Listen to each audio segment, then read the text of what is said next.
been to the airport. He's been to the airport. That's it. No more than that. Hopefully never again. We got it. I'll drive. Yeah, drive. At the end of the day, Pop realizes they were a couple of bad bounces and a Ray Allen three-pointer away from winning that finals last year. And I think you're going to see them play the same type of game plan. Back off LeBron James, make him deliver on his weakest point, which is those long jump shots. Okay. You heard what he said. That's the strategy. Should they do that, Stephen A. Smith? Same strategy from last year? Of course you have. Of course you have to do that. LeBron James is 6'8", 250 or 260, depending on which report you believe, or standing next to him. Every time I'm standing next to him, I see 260. Okay. And I don't see 250. Okay. But You see 270. I see 260. The boy, he's a big boy, okay? But what I will tell you is this. You have to do that because LeBron James is one of the elite finishers in the game. And he can, he can take your heart out. If you can't stop him from going to the hole, something's going to happen to you. And one of the things that they're going to have to contend with now is, in case no one has noticed, LeBron's a better post player now than he was last year. He is. He plays better with his back to the basket now.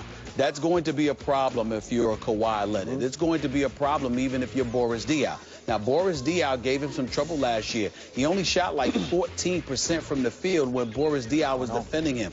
But do you really think that's going to happen to him again? Do you really think that LeBron James, knowing that he shot 14% against Boris Diaw, is going to turn around and let that happen for a second consecutive NBA Finals? I'm going to bet my money on LeBron in that situation. So I don't see that happening. So if you are Pop, you're talking about Tiago Splitter and Tim Duncan and their length and that being a problem and how they can collapse on you. Ultimately, if you make sure they clog the lane, it forces LeBron to shoot jump shots. And if he's doing that, LeBron is a scorer. He's not a shooter.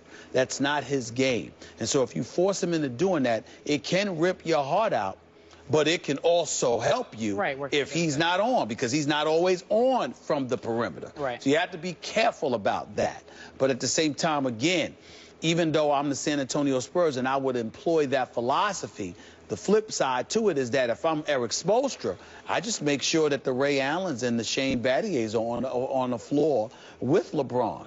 Shane Battier, Ray Allen, Dwayne Wade, of course, and whether it's Birdman or somebody else, you make sure there's some size on the floor with the LeBron, because believe it or not, even though you're giving up some size, I don't think we have much to worry about if we, let's say Spoelstra countered by saying, you know what, LeBron, even though you don't like to do this, we're going to have you some minutes down low defending Tiago Splitter. That's a playoff. Your friend. That's a playoff. I mean, he doesn't have to worry about it. It's not like Popovich is going to call Tiago Splitter's number and say, Tiago, take me to the promised land. So you know what? That could actually work to Miami's advantage, because LeBron won't have to. He might have to work boxing out, but he ain't going to have to work but so much in terms of defending him straight up. I might counter with something like that if I'm Spoelstra. But in the end, to answer the question directly, the right thing to do is to force LeBron to shoot jump shots. By the way, the difference-making maneuver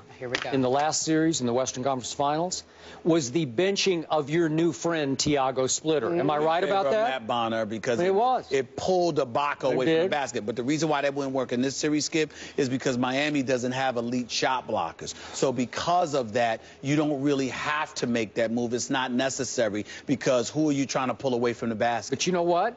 After Game 2 last year, the finals, if memory serves, and I'm a little off the top of my head, I think they started going away from Tiago after LeBron blocked his shot. Do we have that handy, That was Brian? a big-time block. That was a big-time block. Oh, we don't have it? Okay, I thought they had it. But you remember the block? Yeah, it was psychologically devastating to Tiago Splitter. Well, it was to Tiago, I think. Okay, now we have it. Just to remind people just how bad this was. Yeah. It was a good block. It's a great block. Okay, here it is. Here we go. Great block.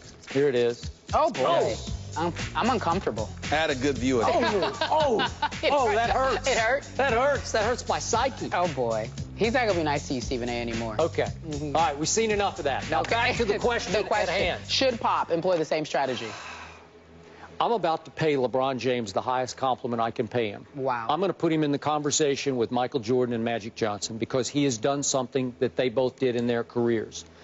LeBron James has been so dedicated every offseason to shooting 1 million jump shots or however many he can shoot in an offseason, wherever he goes, even on vacation, taking the ball, taking the shooting coach with you, spending 2-3 hours in the gym, even on vacation, shooting thousands and thousands of jump shots. He has improved his jump shot year after year after year. Never better than this year. So my answer to this question is you cannot do what you tried to do last year. And certainly you cannot do what you did in, what year was it, 07 against Cleveland in the finals?